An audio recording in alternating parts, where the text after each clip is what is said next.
inay arrintan noqon karto xeelad siyaasadeed oo uu madaxweynaha muddaxileedkiisa ku kororsanayo marka ay ka dhammaato 4 sano. Waxaan aaminsanahay in golahu uusan matalin dhammaan beelaha Soomaaliyeed oo idil lagana tegay qowmiyadda Banaadiriga, Jareerweyne iyo kuwa kale oo badan. Midka kaliya ee lagu soo nooleyn karo kalsoonida shacabka Soomaaliyeed waa in Soomaaliya laga hirgeliyo doorasho cadaalad ah. Waxaa kugu filan qaladaadka ay galeen deegaan doorashadii gobolka Banaadir, xisbi ku guuleystay oo laga wareejiyay xisbi oo guushiisa la siiyay xisbi kale. بسم الله الرحمن الرحيم. السلام عليكم ورحمة الله تعالى وبركاته. كلنتو عن ونكسن دمان غيرت شرفت لك وحنا شنك يا بندر ميديا بندر بنادر واشن الأوشق ومدى الصومال تدبات الحق وذا مقيا خاصة بيلها بنادر الله سبحانه وتعالى أيان أمرنا عد كستو طلبنا وحقك مغنبا الله سبحانه وتعالى حق وتصو صاروا انت كدب كسر هذا برنامج كيني فلقين تورك يا بندر ميديا اسكو سو نقد ونكسن ولا الله شرفت لك وحنا شنك يا بندر ميديا وحيدين لنا مركو رئيس رمضان كريم تقبل الله منا ومنكم صالح الأعمال. إله نو بركة رمضان كإله غير كسالنا سؤاديو مركز تجوكتنا إله سبحانه عز وجل هذيك وحفظ إن شاء الله تعالى. برنامج كان فلقين تبندر ميديا وحما أنت مرتنوجا سيدو كلا ولا كيجاس محمد علي الشيخ سيد شاشة ذيك هذا مقدم وحنا صحنا إن دولة الصومالية إن معلمين السود دافع شر أي قبنايين وحولي دور شيء يكون مشغول سيهن بله بنادر كوا مغنى ما دام اللود دي إني كخب جلس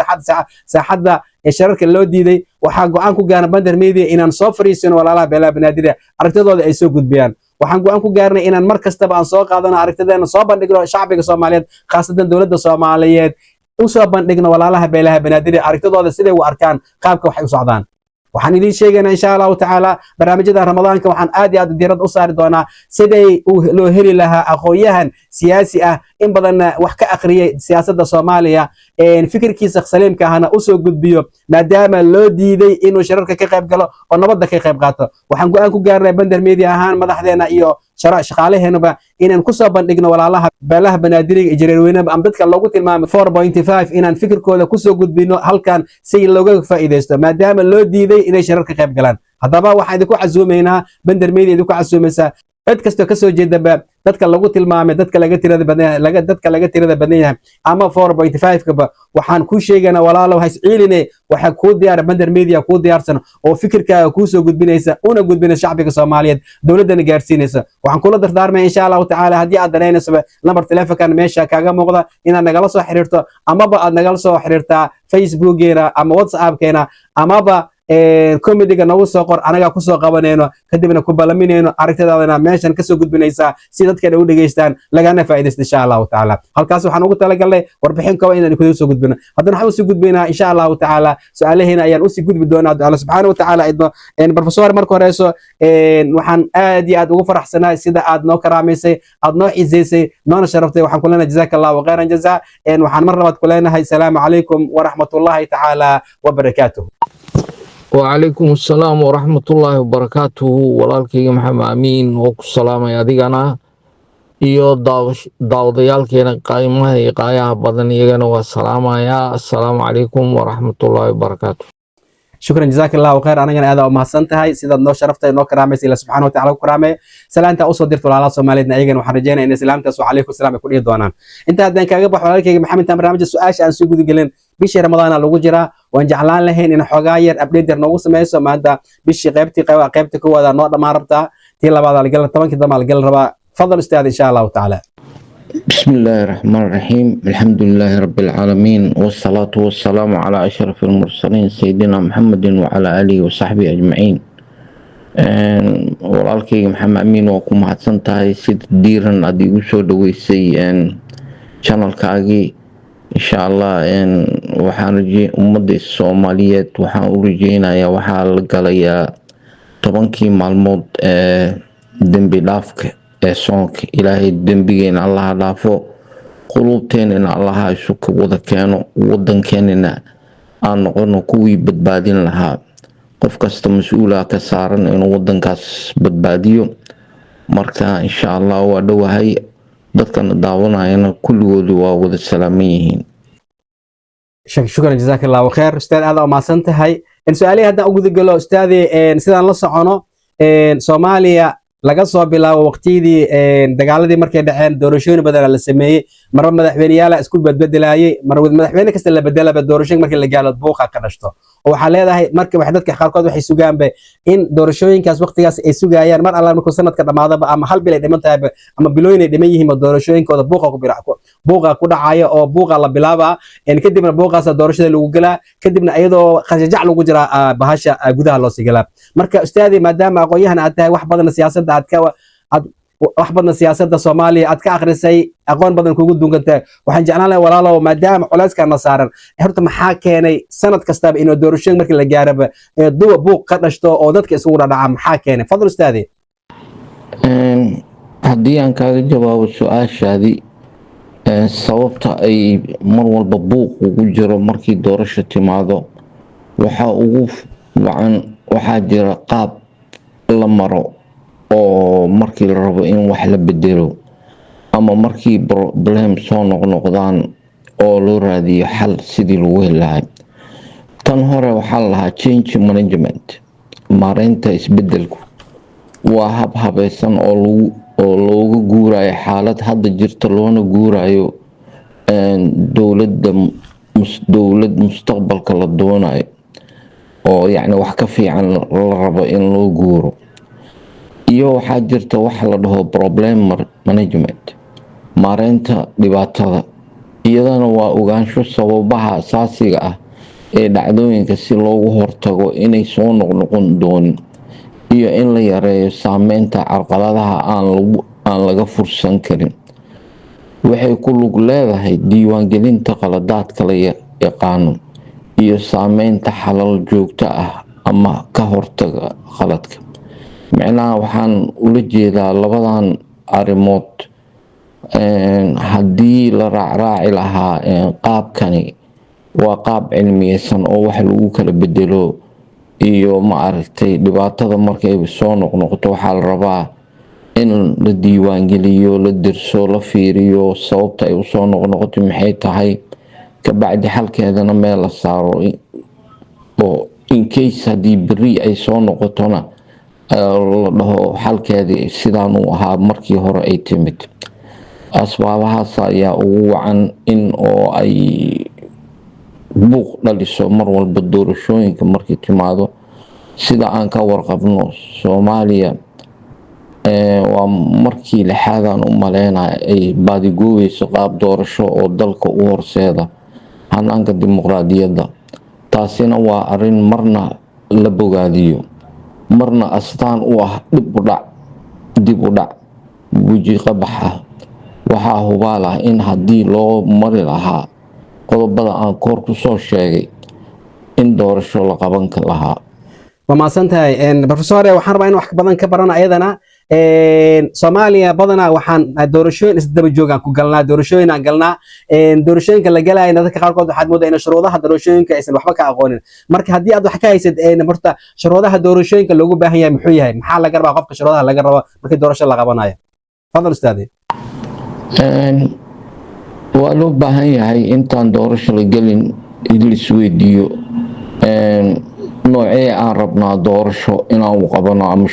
shuruudahee aan samaysan karnaa aan leenahay doorashooyinkooni sidaan uu noqon doonaa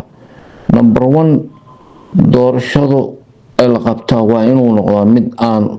uga sii daraynin xaaladda Soomaaliya maanta ay taagan tahay ay gaarsiisaa xaalad ka fiican tan labaad waa in loo dhan yahay gaar ahaan haweenka iyo dadka laga tirada badan yahay waa inay helaan matalaad ay mudan yihiin tan saddexaad waa inuu yahay mid la hirgelin karo oo suurtagal ah ileen waxaanadan hirgeli karin ma qaban kartid dhib ay abuuraysaa iyo caqabado fara badan soo baxayso waa inuu noqdaa mid dad badan ay codeyn karaan ma aha dad la soo aruuriyay oo jidka laga aruuriyay ama baabuurta bajaajka saaran oo laga soo dejiyay dadku waa inay iskoodii u codeyn karaan oo ay noqdaan dad badan waa inuu ahaadaa mid hanaan ugu dambeyntii waa inuu ahaadaa mid hanaan ku yimid wada hadal iyo isla qaadasho ay heshiis ku yihiin saamileyda siyaasadda dalka. marka la leeyahay saamileyda siyaasadda dalka waa dowlad goboleedyada iyo xisbiyada. hanaanka doorashada oo la raacayo waxaa kale oo u baahan doonaa inuu yahay mid daaq bixiyaasha dimuqraadiyadda ku dhisan ay maalgelin u quuraan, hufnaan ay ka dhex arki karaan, sababtoo ah ciddaas haddaysan raalli ka ahayn lacag laguma siinayo. si kastaba xaalku ha noqdee, baahida loo qabo doorasho hufan iyo xasiloonida lagu dadaalo iyo wadahadalka Soomaalida ayaa khasbaya farsamo cilmiyeysan iyo isku tanaasul lagu howlgalo. ustaad aad waa maasantahay. madaxweyne xasan sheekh maxamuud wuxuu ku mashquulsan yahay in la rabo ama uu rabaa in la qabto sidoo leeyahay doorasho qof iyo cod. bal ka warba doorasho qof iyo cod. doorasho qof iyo cod waa tan laisku haysto oo laisku mari waayay shirkii ayaan dhaweyd ka socday magaalada Muqdisho. sideedaba abaabulka doorashooyinka qofka iyo codka ee soo cusboonaaday iyada oo la dhaafay bartamihii muddaxileedkii madaxweynaha ayaa sii xoojiyey oo keliya shakiga u dhexeeya daneeyaasha siyaasadda. dad badan ayaa ka walaacsan inay arrintan noqon karto xeelad siyaasadeed oo uu madaxweynaha muddaxileedkiisa ku kororsanayo marka ay ka dhammaato 4 sano. caqabada ugu weyn ee hortaagan ka dhabeynta doorashooyin qof iyo cod waa maqnaanshaha 2 gobol ee xubnaha ka ah dowladda federaalk oo kala ah Puntland iyo Jubbaland, oo weliba weheliyo maamulka dhowaan la aqoonsaday SSC Khaatumo. bulsho aada u kala qaybsan, wadajirka iyo wadar ogolka waa uu laf-dhabar. sidaas darteed doorasho kasta oo la doonayo in lagu qanco waxa ay u baahan tahay inay qayb ka noqdaan gobolada maqan iyo siyaasiyiinta mucaaradka. haddii aanay heshiis ku ahayn daneeyaasha siyaasaddu oo ay ku jiraan mucaaradku, halis weyn ayaa ku gadmanaan kartaa sharcinimada doorashooyinka qof iyo cod. ama hala hirgeliyo doorasho toos ah ama mid dadbanba, jidka keliya ee lagu soo nooleyn karo kalsoonida shacabka Soomaaliyeed waa in Soomaaliya laga hirgeliyo doorasho cadaalad ah oo ka madax bannaan talo maroogsi, musuqmaasuq. madaxda federaalka iyo kuwa gobolada, taas ayaana lagu gaari karaa nidaam dimuqraadiyad iyo mustaqbal siyaasadeed oo xasiloon. in dalka oo dhan laga qabto doorashooyin qof iyo cod ayaa laf-dhabar u ah guusha safarka doorashooyinka Soomaaliya. hirgelinta doorashadu hufan loona dhan yahay ayaa ah rajada ugu wanaagsan ee ay Soomaaliya ku gaari karto nabad waarta iyo mustaqbal hagaagsan. ka dhabeynta iyo xaqiijinta riyadaas waa mas'uuliyad saaran dhammaan hoggaanka siyaasadda Soomaaliya. shukran jazakallahu khayr. ustaad aad waa maasantahay. waxaan badanaa media ka maqalnaa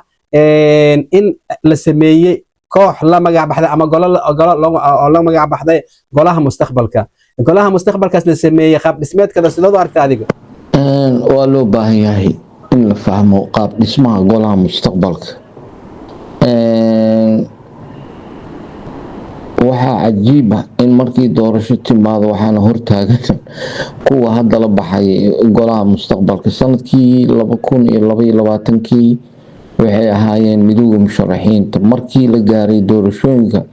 qaarkood waxay isku bedeleen musharax xildhibaan. waa wax cajiib ah. tan ugu weyn hadda waxa waaye qaab dhismeedka golaha. waxaan aaminsanahay in golahu uusan matalin dhammaan beelaha Soomaaliyeed oo idil lagana tegay qowmiyadda Banaadir, Jareerweyne iyo kuwa kale oo badan. wuxuuna ka kooban yahay beelo gaar ah, taasoo keentay in lagu eedeeyo inaysan matalin magaca qaranka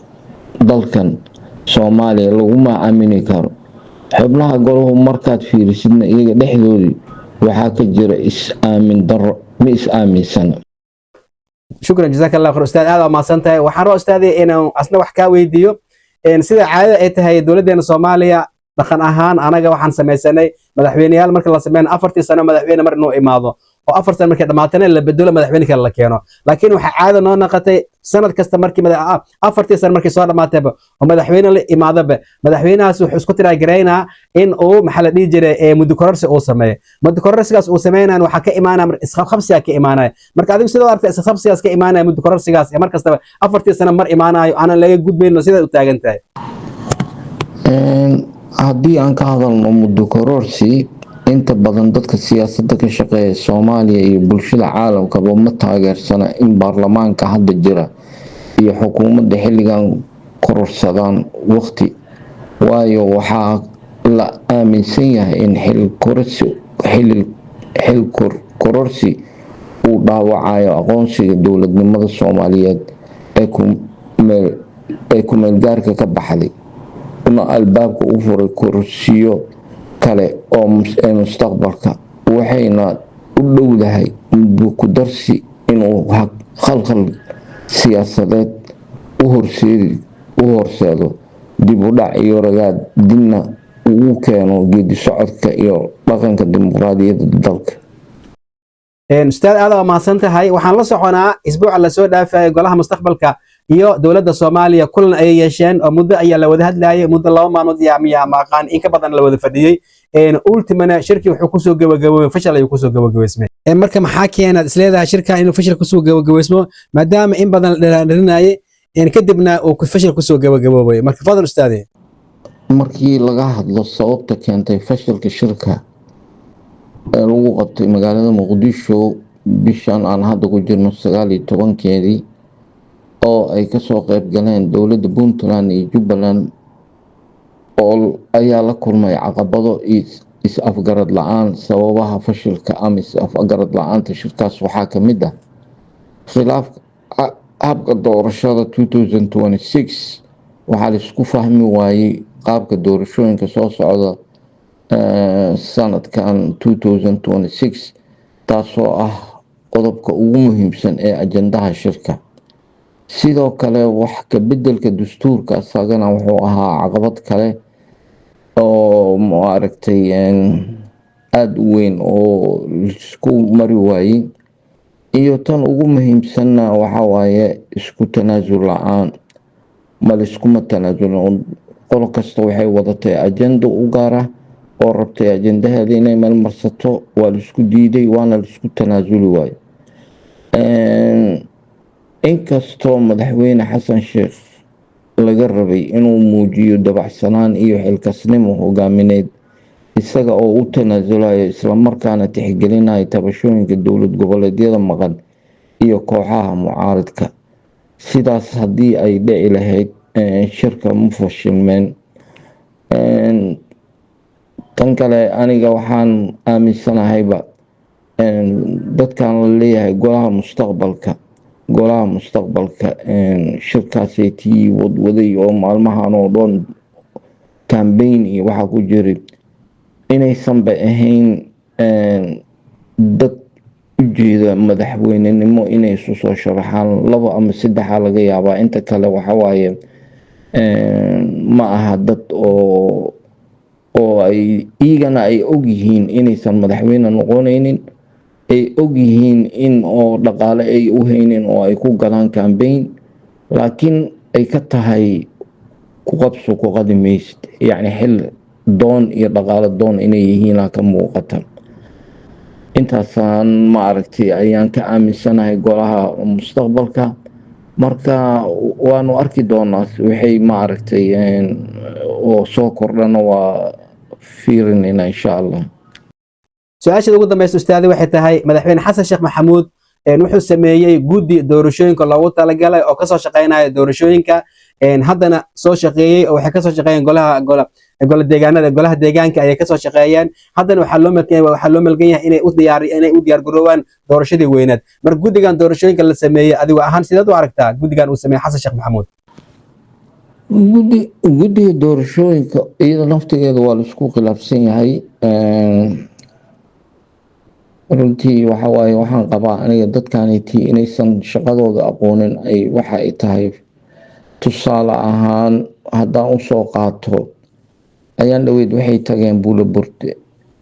iyo beledweyne, marka waa loo diiday inay meesha ma aragtay ay ka howlgalaan. sababtoo ah markii adiga aad rabtid inaa howl a qabatid waxaa jira procedureyaal oo la maro oo aan hore usoo sheegay, laakiin dig waa la baxaa. one man one vote ama qof iyo cod ayaan soo sameynaa adigoo qaabkii loogu talagalay aadan marin. combyutaro la qaato, it is not working like that. saasuma shaqeyso. waxaa kugu filan qaladaadka ay galeen deegaan doorashadii gobolka banaadir, xisbi ku guuleystay oo laga wareejiyey xisbi oo guushiisa la siiyey xisbi kale, iyo dowladda puntland ayaa waxaa ka hortimid in dowladda federaalk soomaaliya doorasho ka qabato degmada galdogob iyo gobolada sool iyo ceyn. wasaaradda arrimaha gudaha dowladda puntland ayaa diiday waana cambaareysay jadwalka doorashooyinka ay soo saartay guddiga lagu murunsan yahay sharciyadiisa iyo jiritaankiisa labadaba doorashooyinka. marka dad aqoon u leh ama ma aragtay fudeed aanan qabin in la keeno waa tahay guddiga doorashooyinka. haddii sidan ay ku socdaan waxa waaye dhibaato fara badan imaana. qof iyo codna waxaa loo diidayo sidaan oo kale waaye. ayaan dhaweyd iyadana tusaale ahaan aan usoo qaadano deegaan doorashadii gobolka banaadir laga sameeyey siday u socotay iyo siday ku dhammaatay kulli waa wada arkaynay. marka waxaa waaye wax fiican ma ahayn. calaa kulli xaal ilaahay ma aragtay kheyrka allaha keeno. guddi doorashooyin oo shaqo yaqaano oo aqoon u leh sida ay tahay inay u qabtaan hala keeno. kaasi waxaa walaalkayga maxamed cali shiiqey oo jooga dalka Canada magaalada Toronto oo khadka telefoonka Ismaal Arka telefoonka igala hadlayay. waxaan leeyahay jazakallahu khayr, Allah ku barakeeyo. barnaamijkeena caaw intaan kusoo gabagabeynaya oo walaalkiina marna saaxiibkiina Maxamed Xaaji Amiin oo idinkala soo hadlaya dalka Netherland oo idin leh salaamu calaykum waraxmatullaahi tacaala wabarakaatu. adiguna aad iyo aad u mahadsantahay sida quruxda badan ee sharafta badan aad noo karaamaysay adna la sheer gareysay. ilaaha ku xizay insha Allah taala. maxamed amiin mar labaad adiga waa mahadsan tahay fursadda ay siisay inaan channelkaaga soo fadhiisto. daawadayaalkeena qaaliga ahna waxaan leeyahay aragti dambe iyo ismaqal dambe insha Allah. ramadaanka waan ku jirnaa. mar labaad waa idin xasuusinaa 10kii maalmood ee dembi dhaafka. aan isku duceyno, aan iscafino, aan isu tanaasulno, aan isa saamaxno. sidaas ayaa guusheena ku jirtaa. kheyr badanaa idin rajeynaya.